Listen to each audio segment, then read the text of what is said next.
नमस्कार दोस्तों, एक बार फिर से आप सभी का स्वागत है अनदेखी लाइव के एक्सक्लूसिव शो अनदेखी कहानी में। आज के एपिसोड में हम आपसे रूबरू कराने जा रहे हैं एक ऐसी शख्सियत का जिन्होंने जीवन के उतार चढ़ाव को काफ़ी करीबी से देखा है और इन उतार चढ़ावों को दुख का नाम देने के बजाय अपनी ताकत का जरिया बनाया है।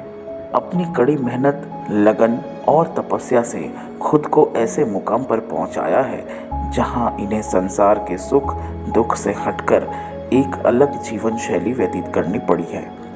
आज हम बात कर रहे हैं न्याय की, न्यायपालिका की, न्यायाधीश की और न्यायालय की। हम बात कर रहे हैं अपने जीवन में कठिनाइयों और दुविधाओं से लड़ते हुए खुद को सफल बनाने वाले न्यायाधीश रमेश रतेड़िया जी की।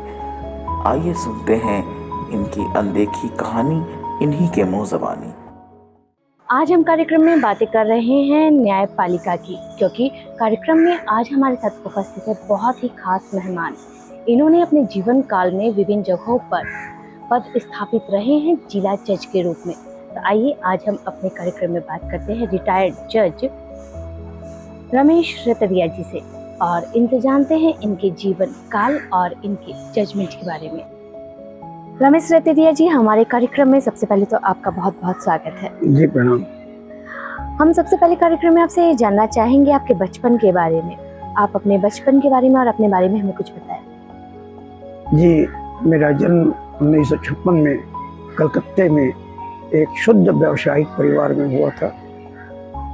मैं कलकत्ते में ही किशोरावस्था तक रहा, पढ़ा लिखा और लगभग जब जवान होने जा रहा था तो कतिपय परिस्थितियों में कलकत्ते से उखड़कर बिहार के औरंगाबाद नामक स्थान पर एक तरह से शरण प्राप्त कर रहा। जज साहब, आप अपने परिवार के बारे में हमसे कुछ साझा कीजिए। जैसा कि मैंने आपको पहले भी बताया था, मैं एक मध्यम वर्गीय राजस्थानी मूल के व्यापारिक परिवार से हूँ। मेरा जन्म, जैसा कि मैंने बताया था, कलकत्ते में हुआ। मेरे पिताजी एक व्यवसायिक कुल के थे, मेरी माताजी गृहिणी थी और दोनों ही अल्प शिक्षित थे। हम लोग दो भाई थे। मेरे एक भैया हैं जो अभी भी व्यवसायरत हैं। मेरी एक बहन थी जो अल्प अवधि में ही भगवान को प्यारी हुई। वह एक दुखद प्रकरण है और अब जो कुछ हूँ मैं आप लोगों के सामने। हम आपसे आपके पढ़ाई और करियर के बारे में जानना चाहेंगे। मेरी प्रारंभिक शिक्षा कलकत्ते में हुई। कलकत्ते के बड़ा बाजार में दिगंबर जन शिक्षालय जो कि बंगड़ बिल्डिंग के बगल में है, वहाँ मैंने आरंभिक शिक्षा प्राप्त की। उसके बाद डीडो महेश्वरी और अंत में वहाँ पर श्री दिगंबर जैन विद्यालय से मैंने हायर सेकेंडरी की। उसके पश्चात मैं किसी विभिन्न परिस्थिति में बिहार आया। बिहार में मेरी पढ़ने की सारी संभावनाएं नष्ट हो चुकी थी। मैं अपने ननिहाल की कपड़े की दुकान पर एक सेल्स बॉय के रूप में काम कर रहा था। वहाँ पर एकाएक एक दिन पटना के एक बहुत बड़े अफसर पहुँचे थे। वे 2-4 मिनट मेरे से कपड़ा वगैरह देख रहे थे और इसी बीच वो सारा कपड़ा वपड़ा खरीदना वरीदना सब छोड़कर जाकर मेरे ननिहाल के मेरे अभिभावकों से झगड़ा करने लगे कि आपने इस लड़के को यहाँ क्यों बैठा रखा। यदि आप इसको नहीं पढ़ा सकते हैं तो इसको मेरे साथ भेज दीजिए, मैं पढ़ा दूँगा। और उस वक्त मेरी स्थिति यह थी कि मेरे पास 2 दिन समय का भोजन भी नहीं था। तो आदमी सी बात है, उन्होंने बहुत जोर दिया।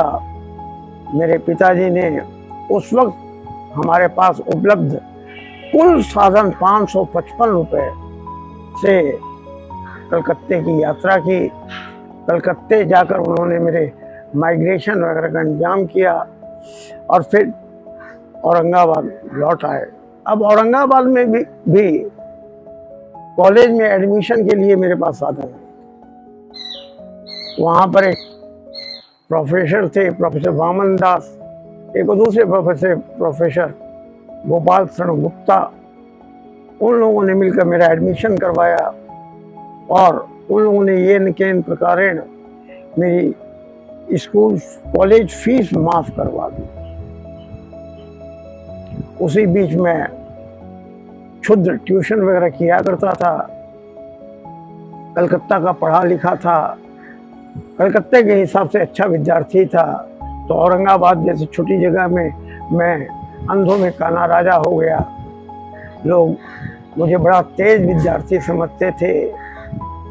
मैं अपने ही साथ के विद्यार्थियों को ट्यूशन किया करता था। कोई ट्यूशन फी के रूप में मुझे 1 किलो सत्तू दे देता था, कोई मुझे 10 रुपये 5 रुपये दे दिया करता था, और इस तरह से जीवन चलता था। अंततः मैं आईए का एग्जाम जब दे रहा था, उस वक्त जयप्रकाश आंदोलन की आंधी चली हुई थी। जयप्रकाश जी ने परीक्षा बहिष्कार आंदोलन चला रखा था और सरकार की पूरी जोर थी कि विद्यार्थी परीक्षाओं में भाग लें। जिस जगह मैं रहता था वहाँ पर एक एडीएम थे जो मेरे से बड़े प्रभावित थे। उन्होंने मुझे प्रवृत्त किया कि आप एग्जाम दें। मैं एग्जाम देने गया। स्वाभाविक था, मैं चोरी नहीं कर रहा था, कर ही नहीं सकता था, मुझे चोरी करना ही नहीं आता था। सारे लोग चोरी कर रहे थे। प्रोफेसर से झगड़ा हो गया, उससे उलझ पड़ा। वहां पर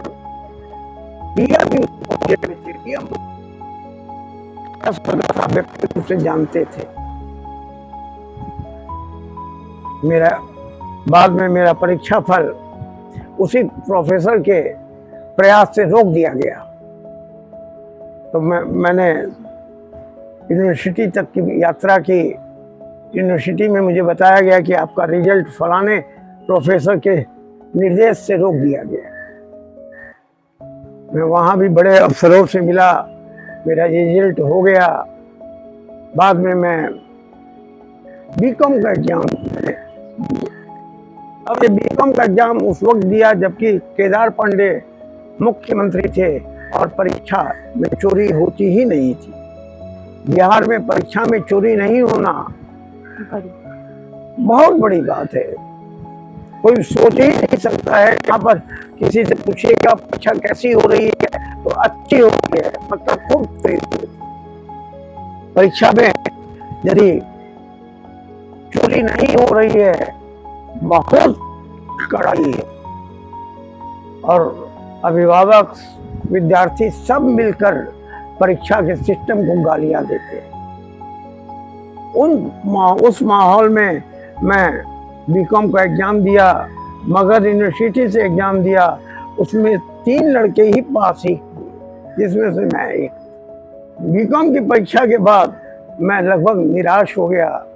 मुझे कोई उम्मीद नहीं थी कि अब मैं कभी कुछ पढ़ भी पाऊंगा। साधन थे ही नहीं। मैं अपने ननिहाली दुकान में 75 रुपये महीने की नौकरी किया करता था। जब उन लोगों को पता चला कि मैं ट्यूशन वगैरह कर लिया करता हूँ, तो वो बीच में जो लंच का पीरियड था वह भी उन्होंने मुझे ऑफ करवा दिया कि नहीं, जब तुमको लंच में खाना ही नहीं है तो भाई दैट पीरियड।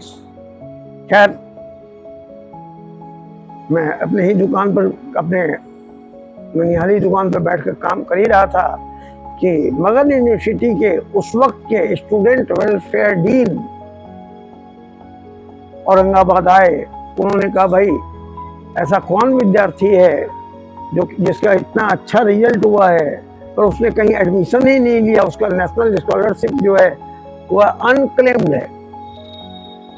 मेरे किसी शुभचिंतक के माध्यम से मेरे पास पहुंचे। उन्होंने मुझे समझाया और ले जाकर मुझे गया में LLB में एडमिशन करवा दिया।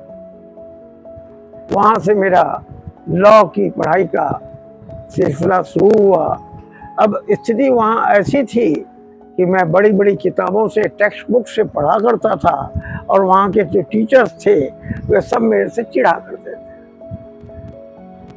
उन सब का कहना था कि पढ़ने से कोई पास नहीं करता है और नहीं पढ़ने से कोई रुकता नहीं है। खैर, होतम हवातम मेरा लॉ का रिजल्ट हुआ। मैं 1983 में वकील बना। 1983 से लेकर 1997 तक मैं वकील रहा। इस बीच में स्टेट बैंक का पैनल लॉयर हुआ, मैं इंश्योरेंस कंपनियों का पैनल लॉयर हुआ, सिविल और क्रिमिनल का ख्याति प्राप्त वकील हुआ। 7-8 साल के प्रैक्टिस के अंतर्गत मैंने अपने सीनियर्स से भी ऊंची फीस कमांड करनी शुरू कर दी थी। आप जब ये प्रश्न पूछ रही हैं तो मैं अपने सीनियर पूज्य जुड़ेश्वर प्रसाद, जो औरंगाबाद के लोक अभियोजक रह चुके थे, उनको प्रणाम करना चाहूँगा। इसी क्रम में मुझे अपने अन्य सीनियर से बहुत सहयोग मिला और मैं धीरे धीरे अपने वकालत की लाइफ में आगे बढ़ रहा था। करीब करीब स्थापित हो चुका था। 1989 में मैंने रतेरिया कंसल्टेंट्स नाम से अपनी एक लॉ फर्म खोली थी, और यह लॉ फर्म उस वक्त खोली थी जब शायद पटना में भी कोई लॉ फर्म नहीं थी, और मैंने औरंगाबाद में लॉ फर्म। मेरी लॉ फर्म में तब के सुप्रीम कोर्ट बार एसोसिएशन के अध्यक्ष श्री R.K. जैन वरीय अधिवक्ता आए थे, तब के बिहार बार काउंसिल के चेयरमैन श्री राजेंद्र प्रसाद सिंह जी आए थे, तब के बिहार के वरीय अधिवक्ता श्री शकील अहमद खां आए थे, श्री कृष्णा सिंह जी आए थे, और तमाम वकील। मैं वकालत के पेशे में आगे बढ़ ही रहा था कि एक दिन मेरा अपना प्रिय मित्र संतोष वकील, जो अजय कुमार संतोष लिखा करता था, वह मेरी पत्नी के और माँ के पास आया और कहा कि वकालत खाने से सीधे जज के लिए वैकेंसी निकली है, आप लोग कहिए रमेश को कि वह इसके लिए फॉर्म भरे। उसके सीनियर एक रिटायर्ड डिस्ट्रिक्ट जज श्री इंदु भूषण सहाय जी हुआ करते थे, उन्होंने भी मुझे खबर भिजवाई कि you are the fittest person for that. मुझे कोई जानकारी नहीं थी जज कैसे बना जाता है, कैसे नहीं। मैंने अपनी पत्नी के अनुरोध पर और अपने मित्र संतोष के अनुरोध पर वो फॉर्म भर दिया। उसी वक्त, उसी के आगे पीछे, उसी संतोष ने इलाहाबाद हाई कोर्ट का यूपी का भी जज का फॉर्म मुझसे भरवाया था। मैंने परीक्षा दी और परीक्षा में रिटेंस में मैं बिहार में टॉप किया और यूपी में भी मैंने रिटेंस में टॉप किया। यह एक उपलब्धि थी। तत्पश्चात मैंने बिहार में पटना में ही एडिशनल डिस्ट्रिक्ट एंड सेशन जज के रूप में पद स्थापन पाया और तब से मेरी जज की यात्रा शुरू हुई। कालांतर में मेरा रिजल्ट यूपी में भी हो गया, पर बिहार में तब तक मैं ज्वाइन कर चुका था, अतः मैंने यूपी में सेवाएं नहीं दी और तब से लेकर आज तक मैं अपने जज के करियर में 2016 तक चलता रहा। आपका ये सफ़र बहुत कठिनाइयों भरा रहा, लेकिन अंत का जो रिजल्ट हुआ वो बहुत ही अच्छा हुआ। आप हमें अपने पेशे और उससे जुड़े हुए कुछ अनुभव के बारे में बताइए। पेशे की शुरुआती यात्रा और पैसे में प्रवेश जितना कठिन था उससे अधिक कठिन मेरे बाद की यात्रा था। एक्चुअली जिस पेशे में मैं प्रवेश कर गया अर्थात न्यायाधीशी पेशे में, उसमें जातीय आधार पर मैं अकेला था। मेरे जिले से भी कोई नहीं था, अतएव मुझे किसी भी तरह का कोई प्रोटेक्शन नहीं मिला। मैं कई जिलों में काम किया, कहीं भी किसी भी जिले में मुझे अपने जातीय आधार पर न वकील मिले न सहकर्मी मिले, सभी मेरे प्रति हॉस्टाइल ही थे। खैर, आगे बढ़ने पर मुझे समझ में आया कि इस पेशे में अपनी पवित्रता बनाकर रखना बड़ा कठिन काम। मैं इसमें पवित्रता बनाने के लिए पागलपन की हद तक अड़ गया और जिसके चलते मुझे अंत में यह सुनना पड़ा कि आपने ईमानदारी से काम निभाया, किया, बहुत अच्छी बात है, आपके सर्टिफिकेट में लिखा हुआ है, मढ़वा कर रखिए, टांगिए, बच्चों को दिखलाइए, हम क्या करें? आप अपना घर नहीं बेचते हैं तो हम क्या करें? और बाद में जब मैं इस पेशे से वकील के जज के रूप में सेवानिवृत्त हो रहा था तो अंत में मेरा एक ही निष्कर्ष था कि इस पेशे में ज्यों-ज्यों ऊपर बढ़ते चले जाइएगा त्यों-त्यों गहराई कालिमा की और बढ़ती चली जाएगी। यदि ईमानदारी या दक्षता कुछ है तो वह नीचे लेवल पर ही है, ऊपर लेवल पर ईमानदारी या दक्षता दोनों ही बहुत ही न्यून मात्रा में। जैसा अब आप हमें ये बताएं कि जब आप अपने जीवन में आगे बढ़ रहे थे, आपने बताया कि बहुत सारी कठिनाइयाँ, परेशानियाँ, बहुत सारी चीज़ों को पार कर आप यहाँ तक पहुँचे। इन सब में आपने जैसा बताया उतार चढ़ाव बहुत आपके जीवन में आपने देखा है। आप जज रहते वक्त भी आपने कालिमा की बात की। ऐसे कोई अनुभव आपको हुआ हो या ऐसी कोई बात जो बहुत ही विषम परिस्थिति हुई हो और आप उससे कैसे जूझे, कैसे बाहर आए? आपने संघर्ष की बात की, यात्रा की बात की, तो मैं एक बात कह सकता हूँ, जीवन केवल एक यात्रा है, इसमें कभी कोई मंजिल आती ही नहीं। हर मंजिल एक पड़ाव भर है और इस यात्रा को केवल अपने गट्टे की ताकत पर, अपनी छाती के जोर पर भी पार लगा सकते हैं। सहारा खोजोगे तो सारी दुनिया में केवल सहारा खोजते रह जाओ। विषम परिस्थितियां, क्योंकि यह समाज है जहां केवल स्वार्थों का भयंकर टकराव है, गला काट प्रतियोगिता है, पीठ पर छुरा भोगने के लिए सब तैयार है, नकाब पर नकाब ओढ़े हुए हैं और किसी को भी आपकी परवाह नहीं है। इसलिए न्यायाधीशी काम में चैलेंज तो हरदम आता है, दबाव भी आते हैं, विकट प्रश्न भी आते हैं। केवल और केवल स्वावलंबी विवेक के आधार पर ही आप आगे की यात्रा करते हैं। कई बार मेरे घर को अपराधियों ने घेर लिया, कई बार मेरे रिश्तेदारों को अगवा करने का प्रयास किया गया,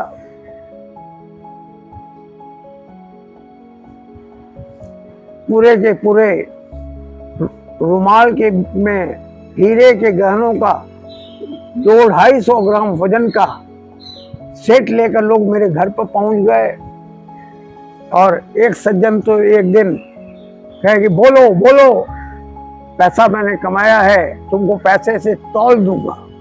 यह भी कहने वाले आए। किसी ने चिट्ठियां लिखी कि तुम्हारे परिवार को गोलियों से भून दिया जाएगा। तो यह तो इस काम का हिस्सा है। जिस काम को आपने स्वेच्छा से स्वीकार किया है उसमें जो भी चैलेंज आवेंगे वह तो लेना ही। और हाँ, अंततः मुझे एक ही बात का संतोष है कि मैंने जो चादर जैसी ओढ़ी थी वैसी ही उतार कर रख दी। मेरे बाल बच्चों को या समाज का किसी भी को भी यह कहने का अवसर नहीं है कि रमेश रतेरिया ने न्यायाधीश के रूप में अपनी चादर में कोई एक दाग लगने दिया है। किसी ने खूब कहा है, दुख साथी है साथ निभाएगा, सुख छलिया तुझे छल जाएगा। जीवन की ये ज्योति न कभी थमती न बुझती, जलती है और जलती रहेगी यूं ही। आपके जीवन में कठिन परिस्थितियां तो बहुत आई जिसे आपने पार भी किया, लेकिन अब हम आपसे ये जानना चाहेंगे कि सबसे सुखद क्षण कौन सा था आपके जीवन में। एक न्यायाधीश के जीवन में दुख और सुख कुछ नहीं होता, क्योंकि यदि न्यायाधीश फांसी की सजा देते समय दुख का अनुभव कर बैठे तब भी न्यायाधीश पद से तो भ्रष्ट हो ही गया।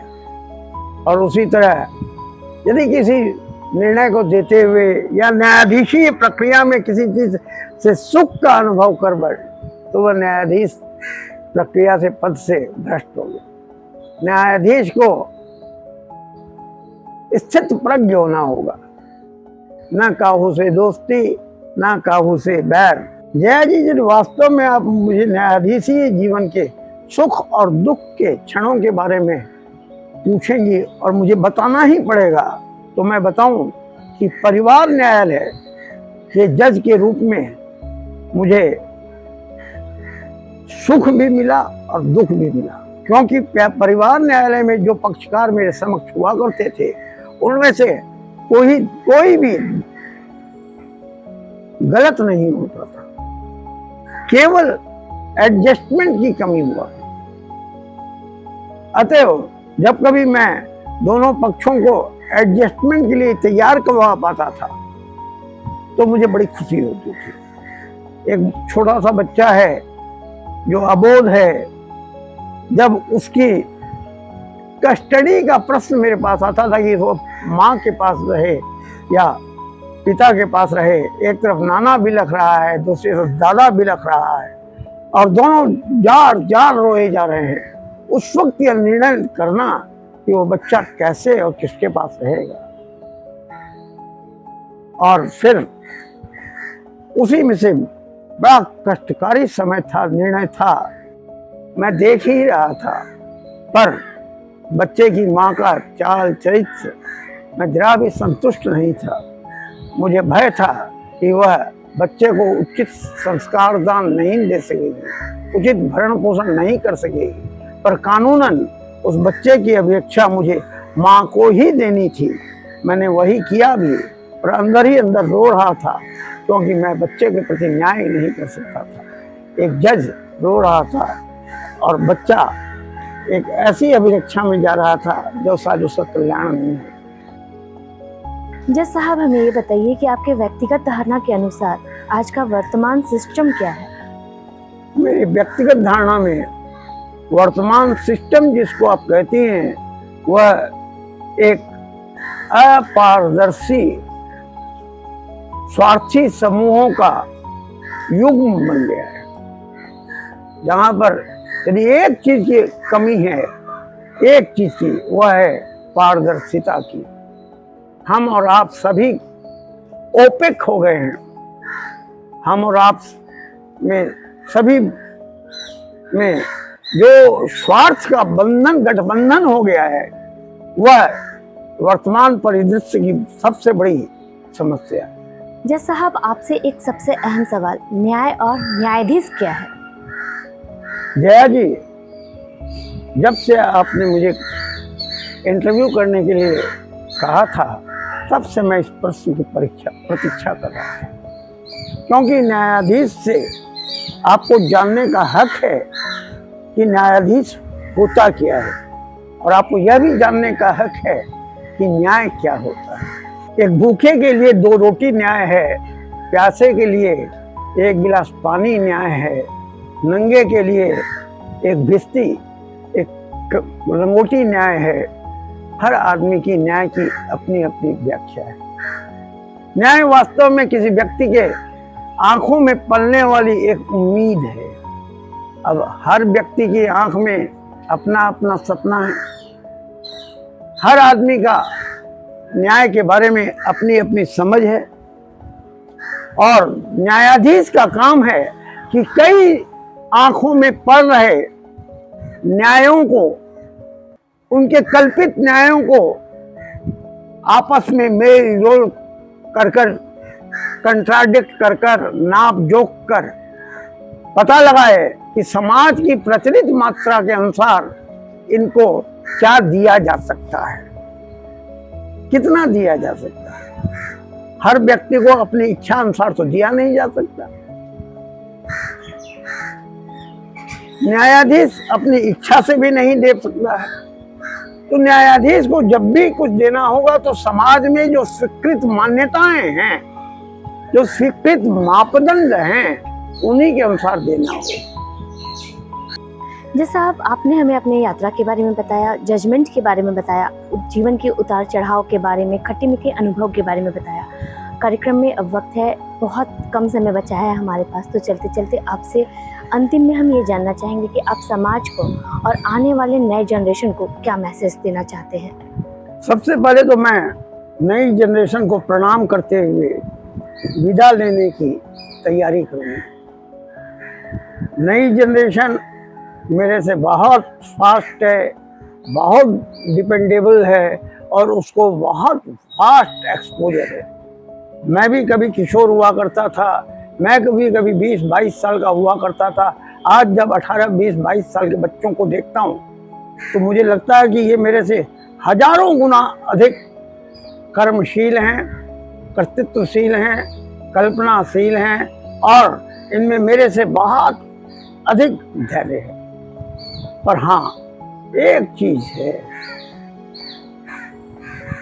कंटिन्यूटी ऑफ एफर्ट्स नहीं। जब तक कोई नदी लगातार तब तक नहीं बहेगी जब तक कि वह समुद्र से मिल नहीं जाए, तब तक उस नदी का बहना व्यर्थ। कितना भी प्रवाह हो, कितना भी जल हो, यदि वह किनारों का सम्मान नहीं करे तो वह नदी नहीं। जैसे ही किनारों से विद्रोह कर देगी वह नदी बाढ़ हो जाएगी। तो मैं नौजवानों से, नई पीढ़ी के तमाम लोगों से यह अनुरोध करूंगा कि वे किनारों का सम्मान करना सीखें और करें, ताकि वे और अधिक ऊर्जा से बहकर अपने लक्ष्य तक पहुंच सकें। और जहां तक बाकी समाज के लिए मेरा है, मैं एक ही निवेदन करूंगा कि समाज और अधिक उत्तरदायी हो। बहुत हुआ हम लोग चल लिए बिना उत्तरदायित्व बोझ के। मेरा अपना उत्तरदायित्व क्या है, आपका उत्तरदायित्व क्या है, कैमरामैन का उत्तरदायित्व क्या है, सभी का अपना अपना उत्तरदायित्व है। पर अफसोस है, 70 साल की इस यात्रा में मैंने तो एक ही चीज पाया कि हम और आप अपना अपना उत्तरदायित्व बोध नहीं पालते। जो मैं कर रहा हूं, जो मैंने किया है वह मेरा है, उसका उत्तरदायित्व मेरा है, फलाफल मेरा है। मैंने किया, अब बहाने नहीं करूंगा। जो किया मैंने अपने से किया है, आपको इनको दोष देने का समय मेरा नहीं। अतएव मैं समाज से यही निवेदन करूंगा कि जो कुछ करो अपने बलबूते करो, उत्तरदायित्व बोध के साथ करो और पारदर्शी बनो। बहुत बहुत नमस्कार।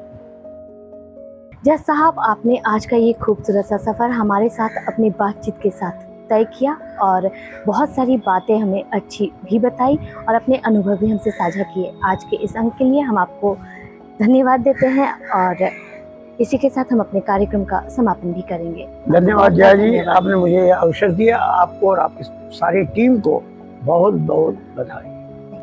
आज के हमारे अंक में बस इतना ही। एक और नए मेहमान के साथ अगले अंक में हम आप सभी से बहुत जल्द जुड़ेंगे।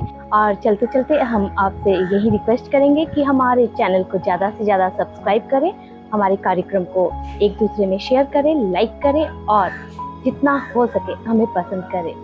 आप सभी से आज के इस अंक के लिए इजाज़त लेते हैं। धन्यवाद।